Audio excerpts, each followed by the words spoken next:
इस मौसम गर्मा में मैग 2 दी ट्रीनेच में आखिरी एड्रेनालीन रश के लिए तैयार हो जाएं, जो 2018 की ब्लॉकबस्टर फिल्म को सरप्राइज देता है और एक्शन को ऊंची बुलंदियों और इससे भी ज्यादा गहराइयों तक ले जाता है, जिसमें मुताद्दिद बड़े मैग्स और बहुत कुछ शामिल है। जेसन स्टाथम और ग्लोबल एक्शन आइकॉन वो जंग के साथ नामालूम पानियों में गोता लगाएं, क्योंकि वो समंदर की गहरी गहराइयों में तहकीकी गोता लगाने के लिए एक बहादुर तहकीकी टीम की क़यादत कर रहे हैं। उनका सफ़र उस वक्त अफरा-तफरी का शिकार हो जाता है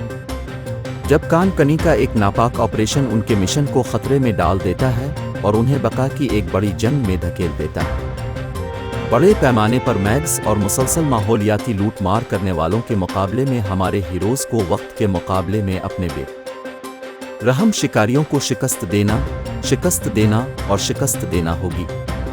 मैग 2 दी ट्रीनेच के साथ अपने आप को साल के सबसे ज़्यादा मुतासिर कुन सिनेमा के तजुर्बे में गर्क करें, जहां समंदर की गहराइयों को सिर्फ सरासर नाकाबिल तस्खीर जोश व खरोश की बुलंदियों से मिलाया जाता है।